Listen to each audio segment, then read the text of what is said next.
NCP যে উদ্যোগ নিয়েছে, এই উদ্যোগ বাংলাদেশের প্রথম গণ অধিকার পরিষদ বা আমাদের ছাত্র অধিকার পরিষদ আমরা গ্রহণ করি।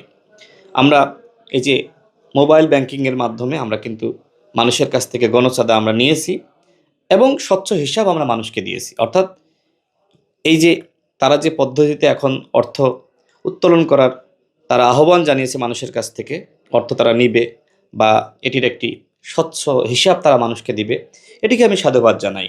এটি খারাপ কিছু না। অবশ্যই এটিকে সাধুবাদ জানাতে হবে। আমরাও একটি সময় এটি করেছি। তবে মানুষ সবসময় আসলে এইভাবে অর্থ দেওয়ার ক্ষেত্রে মানুষের অভ্যস্ততা নাই। বাংলাদেশের মানুষ একটি সময় পর্যন্ত আবেগ অনুভূতি থাকে। কিন্তু একটি সময় যখন গড়িয়ে যায়, মানে বিশেষ করে আপনি যখন মানে খুব বেশি রাজনীতিক হয়ে যাবেন, তখন কিন্তু মানুষ আর এইভাবে গণচাঁদা দেয় না। আমাদেরকেও দিয়েছে। একসময় সহানুভূতি মানুষ দেখিয়েছে। কিন্তু এখন যেহেতু আমরা রাজনীতি করি, যারা আমাদেরকে একসময় অনুদান দিয়েছে, তারা মনে করতো হয়তো আমার পক্ষে সে কথা বলবে, কাজ করবে। আরেকজন মনে করতো যে আমার পক্ষে কথা বলবে, কাজ করবে। বিশেষ করে আমাদের যে সময় আমরা আন্দোলন সংগ্রাম করেছি, বিএনপি এবং জামাতের সমর্থক যারা নেতা, তারাই কিন্তু ম্যাক্সিমাম ক্ষেত্রে আমাদেরকে অনুদান পাঠিয়েছে। ওই সময় যেহেতু আমরা ছাত্র রাজনীতি করি বা ছাত্র আন্দোলন করি বা ওইভাবে কোনো দলের সাথে সম্পৃক্ত হয়নি। কিন্তু পরবর্তীতে যখন আমরা দল গঠন করলাম, তখন তারা মনে করলো যে না, দল তো আসলে আমাদেরও আছে, তাদেরও দল হয়েছে।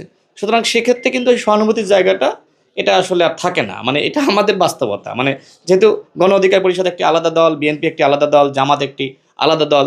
তো ঠিক এনসিপির প্রতি মানুষের এখন হয়তো অনেকের সে ধরনের আবেগ অনুভূতি থাকতে পারে। সাময়িক হয়তো মানুষ তাদেরকে চাঁদা অনুদান দিবে।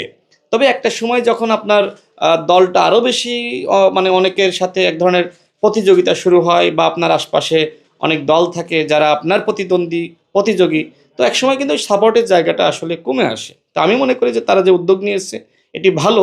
তবে এই উদ্যোগটা বাংলাদেশের বাস্তবতায় আসলে সবসময় কতটুকু কাজে দিবে সেটা আমাদের একটা অভিজ্ঞতা রয়েছে।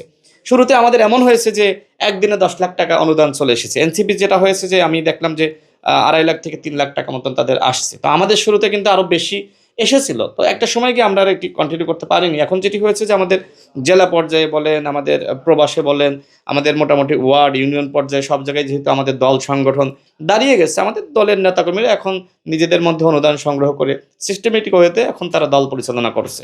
অর্থাৎ আগে আমরা যে পাবলিকলি ফান্ডটা তুলেছি, এখন আমরা আর পাবলিকলি ফান্ডটা ওইভাবে আর তুলি না। কারণ নানান ধরনের সমালোচনা আলোচনা কিন্তু রয়েছে। তবে এতটুকু স্বীকার করি, এটা গর্বের একটি বিষয় যে বাংলাদেশে এই সিস্টেমটা কিন্তু আমরাই চালু করেছিলাম।